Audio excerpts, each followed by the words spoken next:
నమస్తే, welcome to అమ్మా news అమ్మా భారత్. నేను సత్యనారాయణ.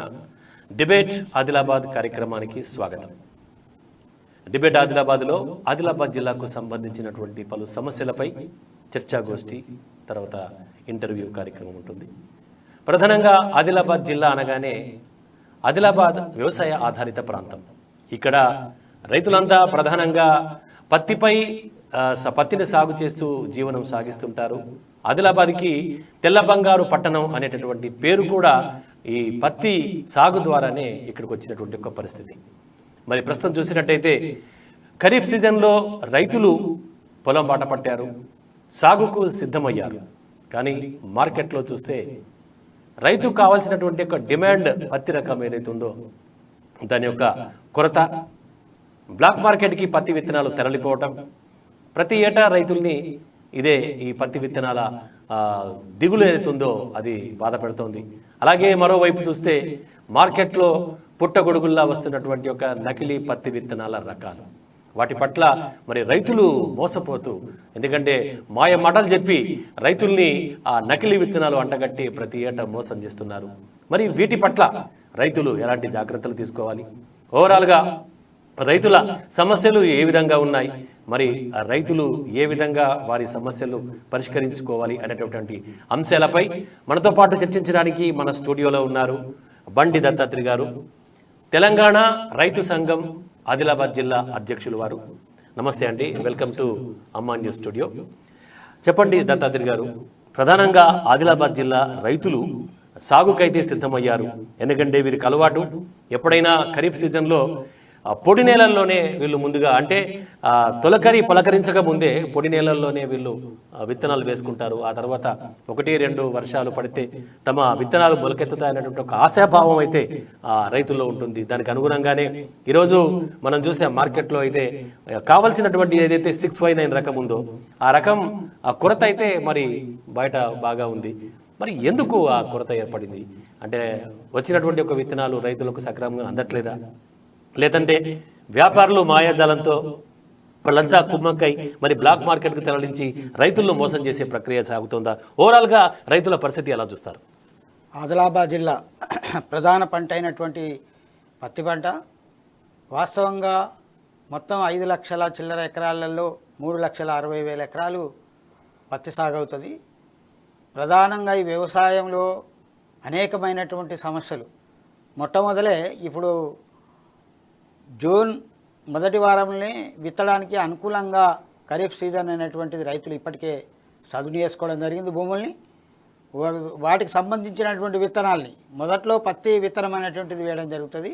అందుకనే పత్తి విత్తనాలు మేల్నే 15 నుంచి అందుబాటులో రావాలనేటువంటిది ఆ షాపులలో కూడా ఎగబడుతున్నటువంటి పరిస్థితి మనం చూసాము.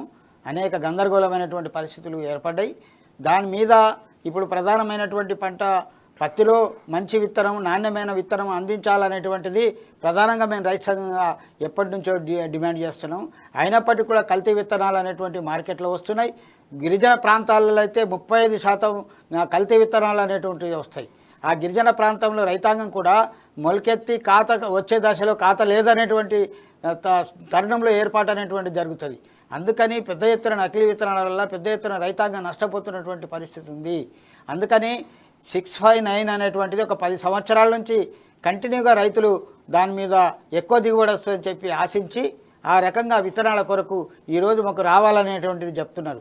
వాస్తవంగా అధికారులు ఇది ఏదైతే కంపెనీ ఉన్నదో 659కి సంబంధించినటువంటి కంపెనీ వాస్తవంగా ఇక్కడ డిమాండ్ ఉన్నదని తెలుసు. ఇప్పుడు 3,60,000 ఎకరాలకు కనీసం 7 లక్షల విత్తనాల సంచులైతే అవసరం. కానీ ఆ రకంగా లేకుండా ఏమి ఉత్పత్తి చేస్తున్నారు, ఎంత ఉత్పత్తి ఉన్నది, అగ్రికల్చర్ డిపార్ట్మెంట్ అధికారులకు ఏ రకంగా తెలియజేస్తున్నారు అనేటువంటి విషయం స్పష్టంగా అధికారులు కానీ, అటువంటి కంపెనీ అధికారులు కానీ, ఇక్కడ ఉన్నటువంటి జిల్లా యంత్రాంగం కలెక్టర్ కానీ ఎక్కడ కూడా తెలియజేసినటువంటిది లేదు. అందుకనే రైతులు ఆశించే నాకు 659 కావాలని చెప్పి ఎగబడుతూ తీసుకోవడానికి ప్రయత్నం చేస్తున్నారు. దానికి సంబంధించినటువంటి 2 659 తీసుకుంటే ఇంకో 2 ఇతర కంపెనీలు అనేటువంటి అంటగడుతున్నారు. అది సరి అయినటువంటిది కాదు. ఇంకా బ్లాక్ మార్కెట్లో ఎక్కువ 1500, 1600కు బ్యాగ్ అమ్ముతున్నటువంటిది కూడా అనేక మంది రైతులు చర్చించుకున్నటువంటిది కూడా మేము చూసాము.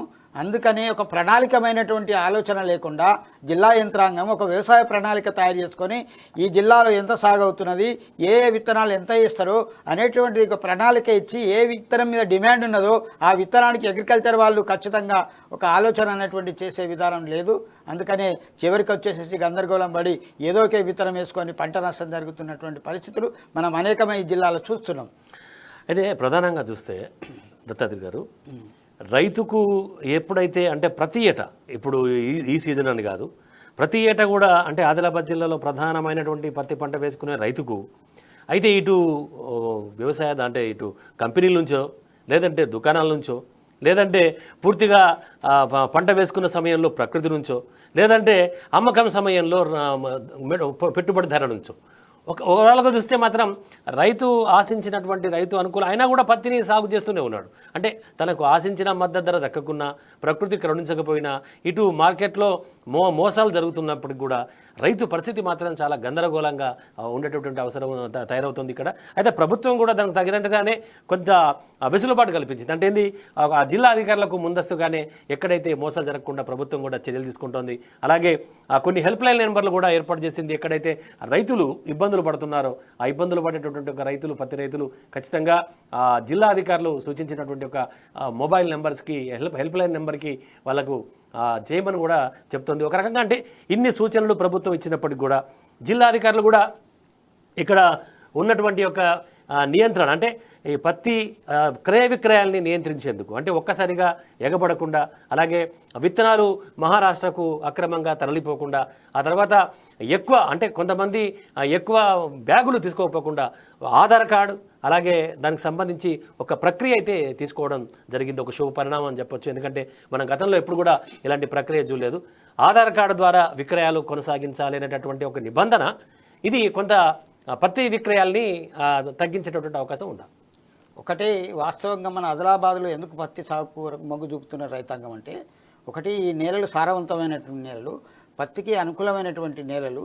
కాబట్టి ప్రభుత్వం మార్చమన్నా మార్చకుండా దాన్నే కంటిన్యూ ఎందుకు చేస్తున్నారు? నష్టాలు వచ్చినా దాన్నే వాడుతున్నారు, విత్తనాలు లేకున్నా దాన్నే వాడుతున్నారు, కల్తీ విత్తనాలు వచ్చినా వాడుతున్నారు.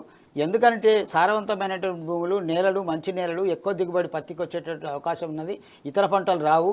అనేక సందర్భాల్లో ప్రభుత్వం కల్పించింది పంటలు మార్చుకున్నా కానీ అంత దిగుబడి రాకపోయింది. పత్తి అయితే దిగుబడి వచ్చేదానికి అవకాశాలు ఉన్నాయనేటువంటిది ఇక్కడ ప్రకృతి కూడా అదే పద్ధతిలో వర్షాలు కూడా మొలకెత్తడానికి అనుకూలమైనటువంటి వర్షాలు కూడా ఒక్కొక్కసారి సందర్భాలలో వస్తాయి. మంచి వర్షాలు కూడా కురిచేటటువంటి అవకాశం ఉంటుంది. కాబట్టి పత్తిని ఎక్కువ సాగు చేస్తారు. రెండో అంశం, ప్రభుత్వం మొన్న డిసెంబర్లో ఏర్పడ్డది కాంగ్రెస్ ప్రభుత్వం. మొన్న నామనాగేశ్వరరావు గారు వ్యవసాయ శాఖ మంత్రి ప్రకటన చేసిండు. చాలా సంతోషించాం మేము. ఎందుకనంటే వాస్తవంగా ఎన్నికల మన ఏదైతే వ్యవసాయ ప్రణాళిక ఉందో, ఏ జిల్లాకు ఎన్ని విత్తనాలు సరిపడా కావాలి, మొదటి పంట పత్తి కాబట్టి ఈ జిల్లాలో మొదటి పంట పత్తికి విత్తనాలు సరిపడేటువంటి ఉండాలనేటువంటిది. రెండవది నాణ్యమైనటువంటి విత్తనాలు రావట్లేదనేటువంటిది మా ప్రభుత్వం గుర్తించి దానికి సంబంధించినటువంటి అంశాలని, కల్తీ విత్తనాలు వస్తున్నాయి దాని మీద పకడ్బందీగా చట్టాలని వాళ్ళ ప్రయోగించలే అనేటువంటిది ఆ రకంగా చెప్పడం జరిగింది. మేము మొన్న కలెక్టర్ గారికి మెమరాండం ఇచ్చాం. కలెక్టర్ గారు మెమరాండం ఇచ్చిన తర్వాత నిన్న కలెక్టర్ గారు కూడా ప్రెస్లో ప్రకటించడం జరిగింది. నా కల్తీ ఎక్కడన్నా ఉంటే మేము గట్టిగా చర్యలు తీసుకుంటాం అనేటువంటి పద్ధతిలో చెప్పడం జరిగింది. వాటి ఏదైతే ప్రభుత్వం తీసుకున్నటువంటి నిర్ణయాన్ని స్వాగతిస్తూ దీన్ని ఇప్పుడు ఏదైతే ఇప్పుడు ఎన్నికల ప్రణాళిక అడ్డం వచ్చింది మన క్యాబినెట్కు, ఆ క్యాబినెట్కు అడ్డం రావడం వల్ల కొన్ని నిర్ణయాలు తీసుకోవడం జరిగింది. అంటే మేమేమంటున్నామంటే ఇప్పుడు ఎన్నికలైన తర్వాత వాస్తవ ప్రణాళిక అనేటువంటి గుర్తించాలా. ఏ సాగు ఎంత దాగుతున్నది, ఎంత పంటలు అవుతున్నాయి, ఎంత దిగుబడి వస్తున్నది, ఎంత ఉత్పత్తి జరుగుతున్నది, దానికి సంబంధించినటువంటి ధరల విషయంలో కానీ, ఉత్పత్తి విషయంలో కానీ, నీటిపారుదల విషయంలో కానీ అనేకమైనటువంటి క్యాబినెట్లో చర్చించాలని మేము కోరుతున్నాం. ఎందుకంటే ఇప్పుడు ఎన్నికలైన తర్వాత చర్చిస్తారు కాబట్టి రైతుకు నష్టం జరగకుండా ఈ ప్రభుత్వం తీసుకుంటుందని ఆశించారు. అందుకని ఆశకు అనుగుణంగా ఈ ప్రభుత్వం క్యాబినెట్లో వ్యవసాయ రంగానికి అనుకూలంగా తీసుకుంటే మన తెలంగాణ ప్రాంతంలో ఎక్కువ భూములు, నాణ్యవంతమైనటువంటి భూములు, ఎక్కువ ఉత్పత్తి జరిగేటట్టు ఉన్నది, పంటలు దిగుబడి జరిగేటటువంటిది ఉన్నది. అందుకని దానికి మార్కెట్ కూడా సదుపాయాలు కల్పించే విధంగా కూడా చెయ్యాలి. ఇప్పుడు వడ్లు కొనుగోలు చేస్తున్నారు. వాస్తవంగా చేస్తున్నారు, అది మంచిదే. తడిసిన ధాన్యాన్ని కూడా గత ప్రభుత్వం కొనలేదు, ఇప్పుడు ఈ ప్రభుత్వం తడిసిన ధాన్యాన్ని కూడా కొనమంటూ చెప్తున్నది, కొంటున్నారు. అందుకని ఇది కూడా మేము స్వాగతిస్తున్నాం. పత్తికి కూడా అటువంటి రకాలైనటువంటిది వస్తుంది. నానిపోయిన పత్తి ఉన్నప్పుడు కూడా కొనుగోలు చేసేదానికి ప్రయత్నం చేయాలి. ఇంకో విషయం ఏంటిది, గిట్టుబాటు ధర రావాలంటే ఈ తెలంగాణలో అప్పుడు ఆ ప్రభుత్వాన్ని మేము అడిగాం, మార్క్ ఫెడ్ని ప్రారంభించాలి. ఈ సిసిఐ సెంట్రల్ గవర్నమెంట్ సంస్థ మార్క్ ఫెడ్ని ప్రారంభిస్తే పోటీగా 2 ప్రభుత్వ రంగ సంస్థలు రైతులకు లాభం చేసే విధంగా ఉంటాయి. ఒకవేళ వర్షం పడి నానిన పత్తిని తీసుకోవడానికి అవకాశం ఉంటుంది, నాణ్య వడ్లు తీసుకున్నట్టు. అట్లా ఆ రకంగా ఎక్స్పోర్ట్కు సంబంధించినటువంటి అంశాలను కూడా దృష్టిలో పెట్టుకోవాలి. ఈ రాష్ట్రం నుంచి మనం ఎంత ఎక్స్పోర్ట్ చేయగలుగుతాం, ఆ ఎక్స్పోర్ట్ పర్మిషన్ కూడా తీసుకొని రాష్ట్ర ప్రభుత్వం కూడా ఆ రకంగా ఈ క్యాబినెట్ దాంట్లో చర్చించాలని చెప్పి మేము ప్రభుత్వాన్ని విజ్ఞప్తి చేస్తున్నాం. అలాగే చూస్తే అంటే ప్రభుత్వం ఇటు అధికారులు కూడా పకడ్బందీ చర్యలు తీసుకోవడం, అలాగే ఆ నకిలీ విత్తనాలని అరికట్టడం కోసము ప్రతి దుకాణాలు తనిఖీ చేయటము, ఆ తర్వాత ఎక్కడైతే నకిలీ విత్తనాలు దుకాణాల్లో దొరుకుతున్నాయో వాటిని సీజ్ చేసి ఆ దుకాణ యజమానులకు నోటీసులు ఇవ్వడం, ఇవన్నీ జరుగుతున్నప్పుడు కూడా గ్రామాల్లో ఈ కొంతమంది అంటే వాటి ఏజెంట్లు కావచ్చు, వీళ్ళు కావచ్చు, అయినప్పటికీ కొన్ని గ్రామాల్లో అయితే మరి నకిలీ విత్తనాలు రైతులకి అంటగడుతూ వాళ్ళని నట్టేయటం ఉంచుతున్నారు. మరి ఈ అంటే గ్రామాల్లో జరిగే తతంగాన్ని తంతుని ఎలా అడ్డుకోవాలి ఈ నకిలీ విత్తనాలు? ఒకటి వాస్తవంగా ఎక్కువ గిరిజన ప్రాంతాల్లో జరుగుతుంది, మన ప్రాంతంలో జరుగుతుండవచ్చు కానీ చాలా తక్కువ, 10%. గిరిజన ప్రాంతాలలో మేము గతంలో కూడా చెప్పాము, ఎందుకంటే మోసం చేస్తారు, వాళ్ళు మోసపోవడానికి అవకాశం ఉన్నది. గిరిజనులు అమాయక రైతులు ఉన్నారు, ఎక్కువ పంట ఉత్పత్తి అవుతుందని చెప్పి కంపెనీల వారిగా ప్రచారంలో వాళ్ళకి చెప్తుంటే ఆశపడుతుంటారు, ఎందుకంటే ఈ విత్తనం దొరకలేదు, ఈ విత్తనం మనం వేసుకోవచ్చని. అంటే దాంట్లో వాళ్ళు ఏం చేస్తారంటే వాస్తవంగా ఇప్పుడు 659 ఉన్నది, దానికి సంబంధించినటువంటి కవర్లను తీసుకొని వచ్చి ఆ విత్తనాలు నింపడానికి కూడా ఆస్కారం ఉన్నది. మంచి కంపెనీల యొక్క కవర్లను తీసుకొని వచ్చి ఈ నాణ్యం లేనటువంటి విత్తనాలు నింపి అందించేదానికి ఆస్కారం ఉన్నది. అంటే ఇది ఎంత ప్రమాదం అంటే ఇలా దేశంలో చాలా పెద్ద ప్రమాదం ఇది. ఒక ఉత్పత్తి జరిగేదానికి నాణ్యత లేని విత్తనాలను అందించడం అనేటువంటిది. అందుకే ప్రభుత్వం చట్టాల పరంగా పీడీ యాక్ట్ చట్టాన్ని పెట్టి కఠినమైనటువంటి శిక్షలు ఇస్తే తప్ప మార్గం లేదు. అందుకని వ్యవసాయం గ్రామీణ ప్రాంతాల్లో కూడా ఇంకా మోసపోతున్నటువంటి రైతాంగం ఉన్నారు. మేము కూడా రైతు సంఘాల ద్వారా అవేర్నెస్ చేస్తున్నప్పటికీ కూడా ప్రభుత్వం కూడా అవేర్నెస్ చేస్తున్నప్పుడు కూడా ఇంకా మోసాలకు గురవుతున్నటువంటి పరిస్థితి ఉన్నది. అందుకని చట్టాలు పకడ్బందీగా అమలు చేసేదానికి పట్టుకున్నటువంటి వ్యక్తికి కఠినమైనటువంటి శిక్ష ఉండేటట్టు చూడాలని చెప్పి మేము కోరుతున్నాం. అంటే ఇప్పుడు సాధారణంగా మనది ఆదివాసీ గిరిజన ప్రాంతం, అదే ఆదిలాబాద్ అంటే కాస్త వెనుకబడ్డ ప్రాంతం, అలాగే నిరక్షరాస్యత ఎక్కువగా ఉన్న ప్రాంతం. సో దీన్ని బట్టే రైతులు మోసపోతున్నారు. అలాగే మీరు చెప్పినట్టు ఏవైతే మంచి బ్రాండ్ల విత్తనాల సంచులో నకిలీ విత్తనాలు పోసి ఏదో సీల్ చేసేసి ప్యాక్ చేసేసి రైతులకు అమ్ముతున్నారంటున్నారు. అంటే మరి ఈ రైతుకి అలాంటి అవగాహన గ్రామాల్లో ఇటు అంటే మీ రైతు సంఘ నాయకుల తరపు నుంచి కానీ అలాగే జిల్లా వ్యవసాయ శాఖ నుంచి కానీ ఏమైనా వాళ్ళకి సూచన అంటే ఒక రకమైన అవగాహన సదస్సులు ఏమన్నా ఏర్పాటు చేయబడుతున్నారు? అయితే మేము కలెక్టర్ గారిని అదే అడిగాం. ఇప్పుడు మా రైతు సంఘాలు ఉన్నాయి, రైతు సంఘాలకు సంబంధించినటువంటి ఆదిలాబాదు జిల్లాలో కావాల్సినటువంటి విత్తనాలు ఎన్ని వస్తున్నాయి, ఇవన్నీ మనం పంపిణీ చేయగలుగుతాము, ఎంత అవసరం ఉన్నది, ఏది డిమాండ్ ఉన్నది, వీటి మీద చర్చ పెట్టమన్నాం. గతంలో ఒకసారి వ్యవసాయ క్షేత్రంలో ఖచ్చితంగా మాకు అది ఏర్పాటు చేసిండ్రు. మేము కలెక్టర్ గారిని కూడా కోరాం, మండల వారీగా మా రైతు సంఘాలు ఉన్నాయి, ఖచ్చితంగా వస్తే అధికారులు కూడా మా రైతు సంఘాలను పిలిపించుకొని ఖచ్చితంగా కూర్చోబెట్టి రైతుల ద్వారా మేము ఇప్పటికే గ్రామాలలో మేము ప్రచారం చేస్తున్నాం, ఏ కల్తీ ఏ లేదనేటువంటిది అనేక మంది రైతులకు చెప్తున్నాం మేము. అయినప్పటికీ కూడా ప్రభుత్వం కూడా ఆ రకంగా మేము చేస్తున్నామని చెప్పి గొప్పలు చెప్పుకుంటున్నాం తప్ప, ప్రచారం ఎక్కువ చేసుకుంటున్నాం తప్ప, క్షేత్రస్థాయిలో ఏదైతే రైతులు మోసపోతున్నారో, తెలియలేనటువంటి రైతులు మోసపోతున్నారో ఆ రకమైనటువంటి ప్రచారం అనేటువంటిది అగ్రికల్చర్ అధికారులు చేస్తలేరనేటువంటిది మేము చెప్పదలుచుకున్నాం. దత్తాత్రి గారు, ప్రధానంగా ఇప్పుడు ఆదిలాబాద్ జిల్లా వ్యాప్తంగా కూడా 5 లక్షల పైచిలుకు ఎకరాల్లో పత్తిదే అగ్రభాగం. అంటే దాదాపుగా 3,60,000 వరకు పత్తి సాగవుతుంది కదా. మరి ఈ పత్తి సాగులో అంటే ఎక్కువగా జరిగేటటువంటిది గ్రామీణ ప్రాంతాల్లో జరుగుతుందా లేదంటే పట్టణ ప్రాంతాల్లో జరుగుతుందా? సాగుకు సంబంధించింది గ్రామీణ ప్రాంతాలనే ఎక్కువనే సాగు అవుతుంది. వాస్తవంగా పట్టణ ప్రాంతాలకు సంబంధించినటువంటి భూములు మీకు తెలుసు ఇప్పటికే రియల్ ఎస్టేట్లో ఉన్నాయి. కొంత భూములు ఉన్నప్పటికీ కూడా ఎక్కువ సాగు గ్రామీణ ప్రాంతంలోనే అవుతున్నది. వాస్తవంగా ఇప్పుడు ఆదిలాబాద్ జిల్లాలో 5 లక్షల పైచలకు సాగు అవుతున్నది. ఆ సాగులో 3,60,000 పత్తి సాగు అనేటువంటి మొదటి పంటగా ఉన్నది. ఇప్పుడు ఖరీఫ్లో ప్రారంభమైంది. వ్యవసాయానికి అన్ని రైతాంగాన్ని భూములు చదును చేసుకోవడం జరిగింది. అందుకనే విత్తనాలని కొరకు వెయిట్ చేస్తున్నటువంటిది ఉన్నది. ఇప్పటికే ఒక 5 లక్షల విత్తనాలు 659 వచ్చాయని చెప్పడం జరిగింది అధికారులు. కానీ ఆ 659 వచ్చినదని చెప్తున్నా కానీ వాస్తవంగా రైతులకు మాత్రం పెద్ద ఎత్తున ఆందోళన అయితే ఉన్నది. ఒక 2 బ్యాగులు తీసుకుంటే 2 ఇతర బ్యాగులు లేనటువంటిది, అసలు నాణ్యత లేనటువంటి బ్యాగులను కూడా అంటగడుతున్నటువంటిది. ఇంకోటి బ్లాక్ మెయిల్లో మొత్తం మేము అసలు లేదని చెప్పి బ్లాక్లో అమ్మడానికి 1000 నుంచి 1500 వరకు బ్యాగులు బ్లాక్లో అమ్ముతున్నటువంటిది ఉంటుంది.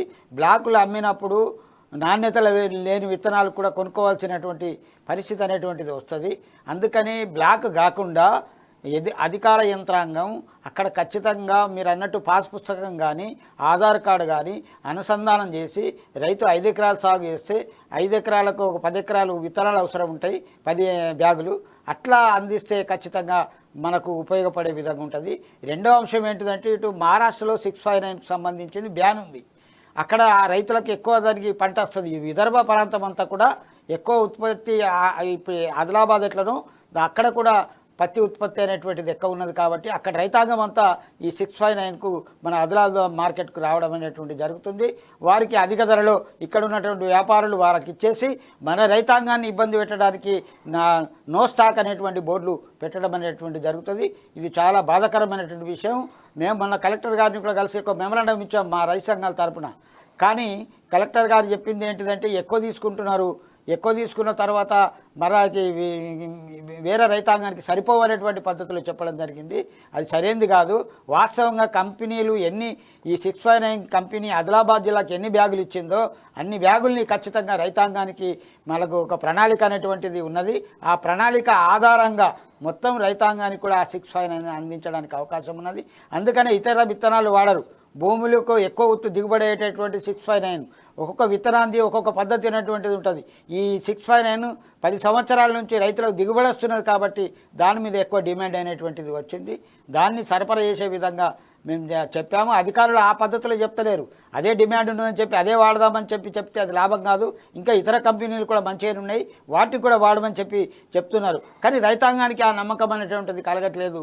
అందుకు ఆ రకంగా కూడా రైతాంగాల్లో అవేర్నెస్ తీసుకురావడానికి ఒక గ్రామీణ ప్రాంతంలో ఆ పద్ధతికి వ్యవసాయ అధికారులు ఆ పద్ధతిలో ప్రచారం క్షేత్రస్థాయిలో చేస్తే కొంత మార్పు జరగడానికి అవకాశం అనేటువంటి ఉంటుంది. ఒక నమ్మకమైనటువంటి కలగకుండా రైతులు ఎప్పుడు కూడా మేము ఈ విత్తనం వేస్తామని చెప్పారు. అందుకే జిల్లాలో ఎక్కువ దిగుబడి వస్తున్నది, అందుకనే ఎక్కువ పంట ఉన్నది. మనం ఏ పంట మార్చమన్నా కూడా ఇక్కడ రైతాంగం మార్చరు. నాణ్యమైన భూములు ఉన్నాయి, ప్రకృతి కూడా సరైనటువంటి వర్షాలు పడుతుంటాయి. అందుకనే ఇప్పుడు జూన్లోనే మొలకెత్తితే పత్తి ఎక్కువ దిగుబడి వస్తుందని చెప్పి రైతులందరూ ఆశిస్తారు. కాబట్టి ఇప్పటికే రెడీగా ఉన్నారు. విత్తనాలు కూడా రెడీగా అందించే విధంగా ఇక్కడ ఉన్నటువంటి అధికార యంత్రాంగం కానీ పూనుకోవాలని చెప్పి కలెక్టర్ గారు కూడా ఒక సమావేశాలు ఏర్పాటు చేసుకొని ఆ రకంగా అందుబాటులో ఉన్నటువంటి విత్తనాలని కూడా తెలియజేస్తూ రైతాంగంకు అవేర్నెస్ తీసుకురావాలని చెప్పి మేము ప్రధానంగా రైతు సంఘంగా డిమాండ్ చేస్తున్నాం. అయితే చూస్తే ఇప్పుడు అంటే నేల యొక్క స్వభావాన్ని బట్టి పంట దిగుబడి కానీ సాగు కానీ జరుగుతుంది. అయితే సాధారణంగా మరి రైతులు గత 10 ఏళ్ళుగా మీరు చెప్తున్నట్టు 659 రకం ఒక్కదాన్నే అంటే ఇప్పుడు దాదాపుగా ఆదిలాబాద్ జిల్లాలో అనేక ప్రాంతాలు ఉన్నాయి, అనేక ప్రాంతాల్లో అనేక నేలలు ఉన్నాయి. కొన్ని నేలల్లో ఒక రకమైనటువంటి పంట, మరికొన్ని నేలల్లో మరొక రకమైన పంటలు జరిగేటటువంటి ఒక సాగే అవకాశం కూడా ఉంటుంది. మరి 659 రకం ఒక్కటే వాళ్ళకి రైతులకి లాభం తీసుకొస్తుందా? మరి ఎన్నో రకాల పత్తి విత్తనాలు ఉంటాయి కదా, అవన్నీ కూడా మంచి విత్తనాలు కాదంటారా? ఒకటి వాస్తవంగా ఉన్నాయి కంపెనీలు, కొన్ని దిగుబడి వచ్చేటటువంటి కంపెనీలు ఉన్నాయి. కొంతమంది రైతులు ఆలోచించే వాళ్ళు మాత్రం కొన్ని విత్తనాలు వేసుకుంటున్నారు. ఆయన ఏదైతే చిన్న సన్నకారు రైతులు ఉంటారో చిన్న సన్నకారు రైతులకు ఎక్కువ ఏముంటుందంటే ఎక్కువ దిగుబడి వచ్చేటటువంటి విత్తనాలను ఎక్కువ వాడుకుంటూ చేస్తారు. వాళ్ళే ఎక్కువ డిమాండ్ చేసేదానికి అవకాశం ఉన్నది. రెండవది ఏంటిదంటే భూమి స్వభావం అనేటువంటిది నల్లరేగడి ఉన్నది, ఎర్ర భూములు ఉన్నవి, సౌడు భూములు ఉన్నవి, ఆ రకంగా ఉన్నటువంటి భూములు కూడా ఉన్నాయి. అయినప్పటికీ కూడా పత్తి కూడా ఇప్పుడు ఉన్నటువంటి ఎర్ర నేలలలో ఈ తలమడుగు ఆ ప్రాంతంలో పత్తి ముందే వస్తుంది. ఎందుకంటే ముందే విత్తుకుంటారు కాబట్టి ఆ ఎర్ర నేలల్లో కూడా దిగుబడి వచ్చేదానికి అవకాశం ఉన్నది. ఆ రకంగా ప్రకృతిలో వర్షాలు కూడా ఆ రకంగా కురుస్తాయి కాబట్టి ఆ ఎర్ర నేలల్లో కూడా పత్తి పండుతుంది. ఎక్కువ పత్తి పండడానికి ఆశిస్తారు ఇక్కడ రైతాంగం అనేటువంటిది మనకు తెలిసినటువంటి విషయం. అయితే ఒక రైతుగా అలాగే రైతు సంఘం నేతగా ఇప్పుడు అంటే సాధారణంగా ప్రకృతి అంటే ఏదైతే ముందస్తుగా ఏదైతే నైరుతి ఋతుపవనాలు రావడం తొలకరి పలకరించక ముందే కొంతమంది రైతులు ముందస్తుగా పత్తి విత్తనాలు నాటుతుంటారు. మీరు అన్నట్టు తలమడుగు మండలాల్లో అయితే దాదాపుగా పొడి నేలల్లోనే అంటే దుమ్ములోనే వాళ్ళు విత్తనాలు వేస్తుంటారు. అంటే ఈ ప్రక్రియ సరైనదంటారా? ఒకటి వాస్తవంగా ఇప్పుడు ఈ పొడి నేలలలో వేస్తే ఏమవుతుందంటే ఒక వర్షం మంచి వర్షం కురిసిందనుకో మా 3-4 రోజులలో మొలకెత్తడానికి అవకాశం ఉంటుంది. అయితే వాళ్ళు ఆశించిన రీతిలో ఆ రకంగా ఉంటుంది. కానీ వర్షం పడక అట్లా ఉన్నా కానీ కొంత ఏదైతున్నదో మొలకెత్తడం తగ్గుతుంది, జర్మినేషన్ అనేటువంటి తగ్గుతుంది. అది ఎక్కడైనా కంపెనీ వాళ్ళు కూడా 80% జర్మినేషన్ ఇస్తారు. కానీ ఇంకొక 10-15% తగ్గించడానికి పురుగులు కానీ అవి కానీ తింటే ఎక్కువ వర్షాలు లేట్ అవుతాయి. అందుకని అయినా కూడా ముందేసినటువంటి పత్తికి ఎక్కువ అంటే వాతావరణం కూడా అనుకూలంగా ఉంటుంది, ఆ టైం దాకా అనుకూలంగా ఉంటుంది. కాబట్టి ముందేసిన దాన్నే మొలిపించడానికి ప్రయత్నం అనేటువంటి చేస్తారు. అంటే చెప్పండి, ఇప్పుడు సాధారణంగా మొన్ననే ఇప్పుడు మనం చూసాం, ఒక వారం క్రితమే కొంతమంది రైతులు నా పట్టణానికి వచ్చేసి విత్తనాలు కొనుక్కుపోయారు. విత్తనాలు కొనుక్కుపోయి తలమడుగు మండలాల్లో అయితే అంటే కొన్ని ప్రాంతాల్లో తలమడుగు కావచ్చు, జనర్ కావచ్చు, బేల కావచ్చు, ఈ మండలాల్లో అయితే కొంతమంది రైతులు ఆల్రెడీ పొడి నేలల్లో విత్తనాలు నాటారు. వాళ్ళు ఆశించినట్టుగానే మొన్న ఒక వర్షం అయితే కొంత అయితే అంటే ఆశాజనకంగా రైతులకైతే కలిగింది. ఒక వర్షం అయితే కురిసింది. ఆ ఒక్క వర్షమే సరిపోతుందా, లేదా ఆ విత్తనం నాటుకోవడానికి ప్రకృతి మళ్ళీ కరుణించాల్సినటువంటి అవసరం ఉందా? అవసరం ఉంటుంది. ఎందుకంటే ఇప్పుడు ఇవి ఋతుపవనాలు వస్తున్నాయి, ఈ 30కే ఋతుపవనాలు వస్తున్నాయి. అంటే మనకు దగ్గర జూన్ 4-5 తారీఖులలో వర్షాలు ఉంటాయనేటువంటిది, ఇప్పటికే వర్షాలు ఉంటాయనేటువంటిది కూడా వాతావరణ వాళ్ళు చెప్తున్నారు.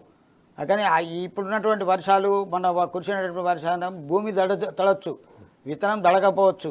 కానీ దాని మీద ఒక రెండవ నాడు కూడా వర్షం పడితే ఆ తడిసినటువంటి విత్తనాన్ని తడిసి మొలకెత్తడానికి అవకాశం అనేటువంటిది ఉంటుంది. ఏది ఏమైనా ఒక ఆశ ముందు పెట్టి రైతాంగం తన యొక్క మొలకని ముందుగానే పెంపిచేద్దామనేటువంటి ఒక ఆశతోటే విత్తుతారు. అయితే ప్రకృతి సహకరిస్తేనేమో ఉపయోగపడుతుంది. ప్రకృతి సహకరించలేదనుకుంటే కొంత నష్టం, విత్తనాలలో అయితే నష్టం జరిగేదానికి అవకాశం ఉంటుంది. ఒక 50% మొలిసినా ఇంకా 50% మళ్ళా బ్యాగులు వేయడానికి అవకాశం అయితే ఉంటుంది. అయితే అంటే దాదాపు మీరు సీనియర్ వ్యవసాయవేత్తగా, ఎందుకంటే రైతుగా, అదే రైతు పలు సంఘాల్లో కూడా పనిచేస్తున్నటువంటి ఒక నాయకుడిగా మీరు చెప్పండి, ఒకవేళ రైతు విత్తిన తర్వాత దాదాపుగా ఎన్ని రోజుల వరకు వర్షం పడకపోతే కానీ, లేదంటే వాన ప్రభావం అంటే ఆ వర్ష సూచన కానీ లేకపోతే ఆ విత్తనము పాడుపడేటటువంటి అవకాశం ఉంటుందా, లేదంటే మురిగిపోయే అవకాశం ఉంటుందా, తిరిగి మళ్ళీ విత్తనాలు నాటుకునేటటువంటి సందర్భం ఉంటుందా? ఇప్పుడు ఒకటి మీరు అన్నట్టు ప్రస్తుతం ఇప్పుడు వేస్తున్నారు, ఏది ఇప్పుడు తడి లేదు, తడి లేకుండా వేస్తున్నారు. తడి లేకుండా వేస్తున్నా అంటే ఒక 8-10 రోజులు విత్తనం నిల్వ ఉండడానికి ఉంటుంది. దాంట్లో కూడా ఒక 10% చీమలు కానీ ఇతర పురుగులు కానీ దాని పొట్టును తినే అవకాశం అనేటువంటి ఉంటుంది, మొలక నష్టం జరిగే అవకాశం అయితే ఉంటుంది. కానీ ఆ 10% జర్మినేషన్ ఒక 15% అంటే 25-30% అయితే వర్షము సరి అయినటువంటి 5-6 రోజులకు కురిసినా మొలిచేదానికి అవకాశం అయితే ఉన్నది. ఇక ఎక్కువ రోజులు 15 రోజులు గిట్ట పోతే ఇంకా పెద్ద నష్టం అయితే జరుగుతుంది అనేటువంటిది మా అంచనా. అయితే ఇప్పుడు మనం సాధారణంగా చూస్తే ఇప్పుడు ఆల్రెడీ ఇప్పుడు కొన్ని గ్రామాల్లో రైతుల్ని రెచ్చగొట్టే ప్రక్రియ జరుగుతుంది. అంటే దాదాపుగా వెళ్ళండి మీరు విత్తనాల కోసం అక్కడ ధర్నా చేయండి అనేటటువంటి ఒక చర్య అక్కడ కొన్ని గ్రామాల్లో జరిగేటటువంటి ఒక సందర్భం ఉన్నది. ఎందుకంటే ఇప్పుడు ఆల్రెడీ విత్తనాలు అయితే మార్కెట్కి వస్తున్నాయి. దాదాపు వాళ్ళు రైతులు ఆశించిన విత్తనం 659 కూడా మరి ఆల్రెడీ బహుశా విక్రయాలు ప్రారంభమైనట్టుగా తెలుస్తోంది. ఎందుకంటే అన్ని దుకాణాలకు కూడా విత్తన బ్యాగులు అందేటటువంటి సందర్భం ఉంది. అంటే ఓవరాల్గా చూస్తే ఎన్ని విత్తన బ్యాగులు అవసరం ఉండేటువంటి అవకాశం ఉంది? ఇప్పుడు ఆదిలాబాద్ జిల్లాలో 3,60,000 ఎకరాలకు కనీసం మనం 2 చొప్పున పట్టుకున్న 7 లక్షల విత్తనాలు అయితే అవసరం, 7 లక్షల విత్తనాల బ్యాగులు అయితే అవసరం. కానీ వీళ్ళు ఏం చేస్తున్నారంటే వాస్తవంగా ఇప్పుడు అక్కడ గ్రామీణ ప్రాంతంలో గత ప్రభుత్వాలు కూడా విత్తనాలు వచ్చినప్పుడు ఏం పెద్ద చర్యలేం తీసుకోలేదు. ఎందుకనంటే ఇది ఒక అజ్మాన్సీ కార్పొరేటు సంస్థలు, అవి విత్తన కంపెనీల సంస్థలు, కార్పొరేట్ సంస్థలు. కాబట్టి వాటి అనుకూలంగానే వాళ్ళ పని చేస్తూనే ఉంటారు. ఎందుకంటే డిమాండ్ పెంచుతూనే ఉంటారు, ఎక్కువ డబ్బులు రావడానికి ఆశిస్తూనే ఉంటారు. అంటే ప్రభుత్వం అజ్మాన్సీ అనేటువంటిది పెరగాల. మనం చెప్పాము గత ప్రభుత్వంలో కూడా ఇప్పుడు ప్రణాళిక సంబంధించినటువంటి ఏషన్లు, నామాత్రం ఏషన్లు, దానికి కావాల్సినటువంటి నిధులు కూడా లేవు. ఒక రైతులకు సంబంధించి పెట్టుబడి సాయం చేయవచ్చు, కానీ రైతులకు కావాల్సినటువంటి అనేకమైనటువంటి విషయాలు ఉన్నాయి. రైతులకు ఎరువులు కానీ, విత్తనాలు కానీ, క్రిమిసంహారక మందులు కానీ, యంత్రాలు కానీ, అదేవిధంగా భూమికి సంబంధించినటువంటి ప్రతి దాంట్లో సబ్సిడీలు ఇచ్చేటటువంటి అవకాశం ఉన్నది ప్రభుత్వాలకు. కానీ ఇంకా తగ్గిస్తూ వస్తున్నారు వ్యవసాయ ప్రణాళికల డబ్బులు ఎకరానికి రైతులకు. అందుకని అది సరైనది కాదు. మీరు మొన్న ప్రకటించినటువంటి గవర్నమెంట్ చెప్పింది మేము వ్యవసాయ ప్రణాళికలు చేస్తామని చెప్పిండ్రు. వాళ్ళకి ఏదో ఎన్నికల దాన్ని ఆంక్షలు అనేటువంటి వచ్చినాయి. మళ్ళా క్యాబినెట్ కూర్చుని మేము చెప్పదలుచుకున్నాం ఏంటిదంటే వాస్తవంగా మీరు చేస్తారనేటువంటి ఆలోచన రైతాంగంలో ఉన్నది. ఎంతమంది రైతుల్ని రెచ్చగొట్టినప్పటికీ కూడా ఈ ప్రభుత్వం మీద కొంత ఆశలు అయితే ఉన్నాయి. ఆ ఆశలు పూర్తి చేయాలంటే క్యాబినెట్లో సరి అయినటువంటి ఒక ఎన్నికల ప్రణాళికను రూపొందించాలా. వ్యవసాయానికి సంబంధించినటువంటి రుణాల విషయంలో కానీ, వ్యవసాయానికి సంబంధించినటువంటి ఎరువుల విషయం కానీ, వ్యవసాయానికి సంబంధించినటువంటి విత్తనాల విషయంలో కానీ, నీటిపారుదలకు సంబంధించినటువంటి విషయాల్లో కూడా ప్రభుత్వం ఒక ప్రణాళికబద్ధంగా పోతే దిగుబడులు మన తెలంగాణలో ఎక్కువ వచ్చేదానికి అవకాశం అనేటువంటి ఉన్నది. ఆదిలాబాద్ ప్రాంతం అయితే ప్రత్యేకత. ఆదిలాబాద్లో పత్తికి సంబంధించినటువంటి దాంట్లో మంచి దిగుబడి వచ్చేటటువంటి 20 క్వింటాలు, 15 క్వింటాలు, 12 క్వింటాలు, చిన్న రైతు కూడా 10 క్వింటాలు వచ్చేటటువంటి అవకాశం ఉన్నది ఈ ప్రాంతంలో. అందుకనే పత్తి మీద ఎక్కువ మొగ్గు చూపుతారు. కాబట్టి ఆ పత్తికి కావాల్సినటువంటి సదుపాయాలని కూడా మీరు ఏదైతే ఇప్పుడు క్యాబినెట్లో చర్చిస్తారో ఆ రకమైనటువంటి పద్ధతులు అందించాలని ఇప్పటికే రైతులు ఆశిస్తున్నారు. రుణమాఫీ మీద కూడా ఆశ అనేటువంటి ప్రభుత్వం కూడా మేము ఖచ్చితంగా ఆగస్టు 15కి ఇస్తామని అంటున్నారు. ఎందుకంటే రైతులకు రుణం కూడా కావాల్సి ఉంటుంది. ఆ బ్యాంకుల్ని కూడా ఖచ్చితంగా రుణాలు ఇచ్చే విధంగా కూడా ప్రయత్నం చేయాలనేటువంటిది ప్రధానమైనటువంటి అంశాలు కూడా ఎన్నికల ప్రణాళికని రాష్ట్ర ప్రణాళికలో ఈ క్యాబినెట్లో నిర్ణయించి రైతులకు సాయం చేస్తారని చెప్పి మేము రైతాంగం అంతా కూడా ఆశిస్తున్నట్టు ఉన్నది. అయితే మీ అంచనా ప్రకారంగా, ఎందుకంటే మీరు ఎన్నో ఏళ్ళు పత్తి దిగుబడి చూశారు కదా, మీ అంచనా ప్రకారంగా ఈసారి కనుక వాతావరణం చక్కగా అనుకూలించి మంచి విత్తనాలు రైతులకు దొరికి సాగు చేసినటువంటి ఒక ఏదైతే 3,60,000 ఎకరాల్లో కనుక చేస్తే మరి రైతుకు దాదాపుగా ఎంత దిగుబడి వచ్చే అవకాశం ఉందంటారు? మనం లెక్క ప్రకారం అయితే మన జిల్లాలో ఇప్పుడు ఒక 35-36 లక్షల క్వింటాలు అయితే దిగుబడి వస్తాయని వ్యవసాయ ప్రణాళిక వాళ్ళు చెప్తారు. వాళ్ళని వాస్తవంగా ఎకరానికి మేమైతే 8 నుంచి 10 క్వింటాల దిగుబడి అయితే వస్తుంది. మనం దాని ఆధారంగా ఇప్పుడు 3,60,000 ఎకరాలకు వేసుకుంటే మనకు ఒక 35 లక్షల క్వింటాలు అయితే మనకు దిగుబడి వచ్చేటటువంటి అవకాశం అయితే ఉంటుంది. అందుకని మేము అది చెప్పదలుచుకున్నాం. ఎందుకంటే సీసీఐ కొనుగోలు చేసేటప్పుడు అనేకమైనటువంటి నాణ్యతా విషయాలలో ప్రామాణికం తీసుకొని కొనుగోలు అనేటువంటి చేస్తున్నది. అంటే తడిసిన పత్తి కానీ, ఇప్పుడు మైచర్ అనేటువంటిది కానీ, మైచర్ అనేటువంటిది అప్పుడు ఉన్నటువంటి చలికాలంలో మైచర్ ఖచ్చితంగా 20% మైచరు, ఒక ప్రకృతిలో 20% మైచర్ ఉంటుంది. అంటే దాన్ని కొలమానం కాకుండా వాస్తవంగా పత్తి మీద బుగ్గ మీద ఎంత మైచర్ వస్తున్నదో దాన్ని కొలమానికంగా తీసుకొని మైచర్ యొక్క డిమాండ్ అనేటువంటిది ఉండాలా. రెండవది సీసీఐ కాదు, రాష్ట్ర ప్రభుత్వం కూడా కొనుగోలు చేస్తే లాభాలు వచ్చేదానికి అవకాశం ఉన్నది. ఇప్పుడు ఇతర మార్కెట్లలో పత్తి అంత ఉత్పత్తిగా అయ్యేదానికి అవకాశం లేదు. ఇప్పుడు 3 లక్షల బేళ్ళు మన దేశానికి అవసరం. ఆ రకంగా 3 లక్షలు కాకుండా 4 లక్షలు వస్తే 1,00,000 కూడా ఎక్కువ ఎక్స్పోర్ట్ ఇవ్వడానికి పర్మిషన్ తీసుకుంటే ఈ గవర్నమెంట్లు ఖచ్చితంగా రైతులకు యొక్క లాభం అనేది వచ్చే విధంగా ఉంటుంది. ఎందుకంటే ఇతర పాకిస్తాన్ ప్రాంతంలో కానీ, సింధు ప్రాంతంలో కానీ, అమెరికాలో కానీ ఆ రకమైనటువంటి మనకన్నా ఎక్కువ దిగుబడి వచ్చేటటువంటి ప్రాంతాలు అవి 20 క్వింటాలు, 25 క్వింటాలు, 30 క్వింటాలు కూడా ఎకరానికి వచ్చేటటువంటి ప్రాంతాలు. మన దగ్గర 8-10 నుంచి కూడా ఎక్కువ వచ్చేది లేదు. ఇంకా చిన్న రైతులకైతే 4-5 క్వింటాల కన్నా ఎక్కువ రాదు. అందుకని అక్కడిది ఇక్కడిది మనం పోల్చుకొని ధరల్ని కాదు, మన రైతాంగం ఖర్చు చేసేటటువంటిది స్వామినాథన్ కమిషన్ ఏదైతే ఉన్నదో స్వామినాథన్ కమిషన్ ఆధారంగా మద్దతు ధర సెంట్రల్ గవర్నమెంట్ నిర్ణయించలేదు. సెంట్రల్ గవర్నమెంట్ నిర్ణయించకపోవడం వల్ల, మద్దతు ధర లేకపోవడం వల్ల రైతాంగం నష్టపోయిండు. ఇప్పుడు ఈ రాష్ట్ర ప్రభుత్వం కూడా ఈ ఎన్నికల ఏదైతే ఉన్న వ్యవసాయ ప్రణాళికలు ఉన్నాయో ఇప్పుడు క్యాబినెట్ కూర్చుండి ఈ స్వామినాథన్ కమిషన్ ఆధారంగా కూడా మన రైతు ఉత్పత్తులకు కూడా ధరలు నిర్ణయించే విధంగా ఉండాలి. ఇప్పుడు వడ్లకు ఏదైతే 500 బోనస్ ఇచ్చిందో రైతాంగం కూడా పత్తికి ఆ రకంగా బోనస్ ఇవ్వాలనేటువంటిది మీరు ఈ యొక్క క్యాబినెట్ సమావేశంలో నిర్ణయించాలని మేము రైతులు కోరడం జరుగుతున్నది. అయితే ఆదిలాబాద్ పత్తికి అయితే మంచి డిమాండ్ ఉంటుంది. అంటే మనం ఇప్పుడు వరంగల్ మార్కెట్ చూసుకున్నట్టయితే అలాగే ఆదిలాబాద్ మార్కెట్ అంటే పత్తికి అయితే మటుకు ఆదిలాబాద్ పత్తి అంటే ఒక నెంబర్ 1 పత్తి అంటారు. మరి పత్తికి ఇంత డిమాండ్ ఉన్నప్పుడు ఇప్పుడు మీరు అన్నట్టు అమెరికాలో, మిగతా రాష్ట్రాల్లో కానీ, మిగతా దేశాల్లో కానీ చూసినట్టయితే ఎకరానికి దాదాపుగా 15కు పైన 20 వరకు క్వింటాల వరకు దిగుబడి వస్తుంది అంటున్నారు కదా. అంటే నేలను దాదాపుగా నేలలన్నీ కూడా ఎక్కడున్నా కూడా నేల స్వభావము, తర్వాత వాతావరణము, ఆ తర్వాత రైతులు వేసేటటువంటి యొక్క పురుగు మందులు కావచ్చు, లేదంటే అంటే వీటి మీదనే ఆ పత్తి యొక్క దిగుబడి ఆధారపడి ఉంటుందా?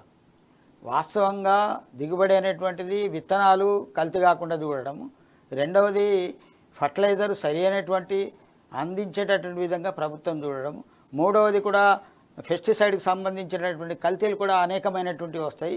అంటే వేలకు వేలు ఒక్కొక్క ఎకరానికి వాడుతున్నారు, అది ఫలితాలను ఇచ్చేటటువంటి కనబడతలేదు. అందుకనే పెస్టిసైడ్లో కూడా నాణ్యమైనటువంటి మందులు అందించే విధంగా ఈ నాలుగవది రుణం కూడా అందుబాటులో ఉంచితే ఖచ్చితంగా మన ఆదిలాబాద్ రైతాంగానికి దిగుబడులు వచ్చేటటువంటి ఆవశ్యకత అయితే ఉన్నది. అందుకని ఆ రకంగా ప్రభుత్వం కూడా ఈ ప్రణాళిక అనేటువంటి తయారు చేయాలని చెప్పి మేము కోరుతున్నాం. అయితే ఇప్పుడు సాధారణంగా సరే ఇప్పుడు మార్కెట్లో రైతులు అయితే 659 రకం అంటున్నారు, అది కొంతమంది దొరుకుతుంది. మొత్తం మీద ఓవరాల్గా ఆ కొరత లేకుండా అయితే ప్రభుత్వం చేస్తుంది. అలాగే ఇక్కడ అధికారులు కూడా దాని సంగతిగా ఏర్పాట్లు చేస్తున్నారు. కానీ అంటే ఒకవేళ బ్యాగులు ఆలస్యమై కనుక అంటే ఖరీఫ్ కాలం ఎత్తిపోతుంది అన్నటువంటి ఒక ఆందోళన అయితే రైతుల్లో నెలకొంటుంది. అంటే ఎప్పటిదాకా రైతులు విత్తనం నాటుకునేటటువంటి అవకాశం ఉండవచ్చు? ఇప్పుడు ఇవి 2-3 రోజులలో వర్షాలు ఉన్నాయని చెప్తున్నారు. ఆల్రెడీ దుక్కి అయిపోయింది, తన భూమిని మొత్తం చదును చేసుకున్నాడు, లెవెల్ చేసుకున్నాడు. అయితే ముందే విత్తడానికి అవకాశం అయితే ఏర్పాట్లు చేసుకున్నాడు.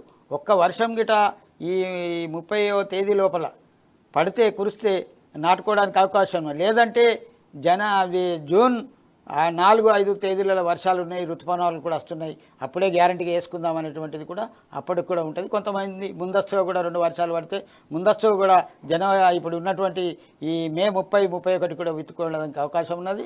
ఎవరైతే రైతులు కొంచెం ఆందోళన విత్తనాలు దొరకయేమో, మంచి ఋతుపవనాలు వచ్చినాక వేద్దామనేటువంటి వాళ్ళు 4, 5, 6 తారీఖుల లోపల వేసుకోవడానికి అవకాశం అయితే ఉన్నది. అంటే జూన్ ఓవరాల్గా చూస్తే జూను మొదటి వారం 2వ వారం వరకు కూడా విత్తనాలు నాటుకునేటువంటి అవకాశం ఉందంటారు. అయితే అంటే ఒకవేళ అంటే ఇప్పుడు ఇటు విత్తనం నాటుకున్న తర్వాత ఇప్పుడు తొలకరి పలకరించి ఆ తర్వాత మళ్ళీ వర్షం ముఖం చాటేస్తే మళ్ళీ విత్తనం నాటుకునేటువంటి అవకాశం ఉంటుందా? అది వర్షాలు మీద ఆధారపడి ఉంటుంది. ఎందుకంటే జనరేషన్ ఇప్పుడు మొలక ఎంత వస్తుంది అనేటువంటిది తెలుస్తుంది. 10%, 20% వస్తే మొత్తం జరిపేస్తారు. ఎక్కువ 50% గిట్ట మొలక గిట్ట ఎత్తిందంటే దాంట్లో ఇంకా గింజలు వేసుకోవడానికి అవకాశం చేసుకుంటారు. లేకుంటే 10-20% వస్తే మొత్తం తీసేసి మళ్ళా విత్తనాన్ని వేసుకునేదానికి అవకాశం అయితే ఉంటుంది. అయితే అంతేకాకుండా జిల్లా అధికారులు కూడా అంటే రైతులకు ఎక్కడైతే హెల్ప్ లైన్ నెంబర్ కూడా ఏర్పాటు చేశారు. అంటే జిల్లా కలెక్టర్ ఆదేశాలకు అనుగుణంగా ఆ కొనుగోలులో ఏదైనా సమస్యలు ఎదురైనా కూడా, తర్వాత విత్తనాల ఎంపికలో ఏవైనా సలహాలు సూచనలు కావాలన్నా కూడా, అలాగే నకిలీ విత్తనాలని అరికట్టేందుకు కూడా ఒక రకంగా అంటే ఓవరాల్గా రైతుల సమస్యలు తీర్చేందుకు అటు ప్రభుత్వం కూడా చర్యలు తీసుకుంటోంది. దానికి సంబంధించి ఒక హెల్ప్ లైన్ నెంబర్ అయితే ఏర్పాటు చేసింది. దాదాపుగా 2 నెంబర్లు ఇచ్చారు జిల్లా వ్యవసాయ అధికారి. 8074812429 అలాగే 9392779149 అంటే 8074812429 మరియు 9329277949. ఈ యొక్క హెల్ప్ లైన్ నెంబర్లకి రైతులు ఇప్పుడు ఏదైతే 2 నెంబర్లు చెప్పామో ఆ 2 నెంబర్లకు కనుక రైతులు తమ కొనుగోలు విషయంలో కానీ, అలాగే ఇలాంటి విత్తనాలు వాడాలి, అలాగే విత్తనాల ఎంపికలో కానీ, విత్తనాల కొనుగోలులో కానీ ఏ సమస్యలు ఉన్నా కూడా ఈ హెల్ప్ లైన్ నెంబర్లకు కనుక రైతులు ఫోన్ చేస్తే దాని ద్వారా సంబంధిత అధికారులు, వ్యవసాయ అధికారులు ఆ ఫోన్ నెంబర్లకు ఎత్తి రైతులకు కావాల్సినటువంటి సూచనలు సలహాలు ఇవ్వడం జరుగుతుంది. అలాగే ఎక్కడైతే వాళ్లకు సమస్యలు ఎదురవుతున్నాయో ఆ సమస్యలు పరిష్కరించేటటువంటి ఒక అవకాశం అయితే ఇక్కడ ఆ ప్రభుత్వ ఆదేశాల మేరకు జిల్లా అధికారులు అయితే ముందస్తుగా రైతుల కంటే మొదటిసారి మనం చూస్తున్నాం ఇలాంటి ఏర్పాట్లు అయితే చేయడం జరుగుతుంది. ఓవరాల్గా ఇటు ప్రభుత్వం కానీ రైతులు కానీ ప్రభుత్వం కానీ ఇక జిల్లా అధికారులు కానీ కోరుకునేది ఒకటే, అంటే ఓవరాల్ రైతులకు సంబంధించి మటుకు అంటే పూర్తిగా ఇక్కడ ఏదైతే ఆదిలాబాద్ అంటే పత్తికి సంబంధించి అంటే పత్తి బాగా సాగు చేసేటటువంటి ఒక ప్రాంతం, ఆదిలాబాద్ అంటేనే పత్తి ప్రధానంగా వినిపించేటటువంటి ఒక ప్రాంతం కావడంతో ఇక్కడ రైతులు చక్కగా తమ భూములలో ఎలాంటి ఇబ్బందులు లేకుండా పత్తి సాగు చేసి అలాగే పత్తిని విరివిగా పండించాలని చెప్పేసి జిల్లా అధికారులు అటు ప్రభుత్వం కూడా సూచిస్తోంది. దీని రకంగా చూస్తారు. వాస్తవంగా ప్రభుత్వం దాని మీద మంచి చర్యలు తీసుకున్నది. హెల్ప్ లైన్ల ద్వారా మీరు సమాచారం అందిస్తే ఖచ్చితంగా చర్యలు తీసుకుంటామనేటువంటిది. నాణ్యమైన విత్తనాల విషయంలో ఎక్కువ ఇబ్బందులు ఉంటాయి. అది గిరిజన ప్రాంతంలో ఉంటుంది. ఇక్కడ ఉన్నటువంటి తెలియని రైతులు కూడా, ఇక్కడ పాపం అర్థం కాని రైతులు కూడా ఉంటారు. అటువంటి వాళ్ళకు హెల్ప్ లైన్ అనేటువంటిది అగ్రికల్చర్ వాళ్ళు ప్రచారం చేయాలి. వాస్తవంగా ఇప్పుడు వాళ్ళకి ఏమన్నా చెప్తున్నప్పుడు వాళ్ళు కరెక్ట్ సమాధానం ఇయ్యరు. కరెక్ట్ డైరెక్ట్ కలుస్తాయి. అందుకే హెల్ప్ లైన్ ద్వారా కొంత రైతులు చేసుకోవడానికి అవకాశం ఉంది, మంచి అవకాశం. గవర్నమెంట్ కూడా ఖచ్చితంగా చర్యలు తీసేదానికి అవకాశం ఉంటుంది. అందుకే ఈ హెల్ప్ లైన్లకి వాడుకోవడానికి అది అగ్రికల్చర్ అధికారులందరూ కూడా రైతుల్ని క్షేత్రస్థాయిలో చైతన్యం చేసి ఆ రకంగా వాళ్ళకు ఇచ్చేయాలనేటువంటిది, కల్తీని అరికట్టాలనేటువంటిది, నాణ్యమైన విత్తనాలు అందించే విధంగా చూడాలనేటువంటిది ఈ జిల్లా అధికార యంత్రాంగం ప్రయత్నం చేయాలి. థ్యాంక్ యూ బండి దత్తాత్రి గారు. మీరు మీ యొక్క సమయాన్ని ఇటు స్టూడియోకి వచ్చి రైతుల సమస్యలపై మాతో చర్చించినందుకు. ఇది ఓవరాల్గా చూస్తే కనుక ఇటు ప్రభుత్వం కానీ అటు జిల్లా అధికారులు కానీ రైతులకు ఏవైతే నకిలీ విత్తనాలు అంటగడుతున్నారో, అలాగే విత్తన కొరత ఎదుర్కొంటున్నారో ఇవన్నీ తీర్చే విధంగా ప్రభుత్వం అటు ఆదేశాలు ఇవ్వటం, దాని తదనుగుణంగా జిల్లా అధికారులు కూడా ఆ వైపు చర్యలు తీసుకోవడం ఎంతగా ఒక శుభ పరిణామంగా బండి దత్తాత్రి చెప్తున్నారు. అలాగే రైతులు కూడా సమయోచితంగా ఏమాత్రం తొందరపడకుండా అన్ని జాగ్రత్తలు సూచనలు పాటించి చక్కగా సాగు చేసి అధిక దిగుబడులు సాధించాలని చెప్పేసి ఒక రైతు సంఘ నేతగా తాను కోరుతున్నట్టుగా చెప్తున్నారు. అదే సమయంలో ప్రభుత్వం కూడా ఇటు రైతులకు సంబంధించినటువంటి ఒక అన్ని విషయాల్లో కూడా తగిన విధంగా సహాయం చేయాలని చెప్పేసి కూడా ఆయన కోరడం జరుగుతుంది. ఇది ఈరోజు డిబేట్ ఆదిలాబాద్. రేపు ప్రసారమయ్యే డిబేట్ ఆదిలాబాద్లో మరో సమస్యతో మరో గెస్టుతో మళ్ళీ కలుద్దాం. అంతవరకు చూస్తూనే ఉండండి అమ్మా న్యూస్, అమ్మా భారత్, జనం కోసం నిజం కోసం.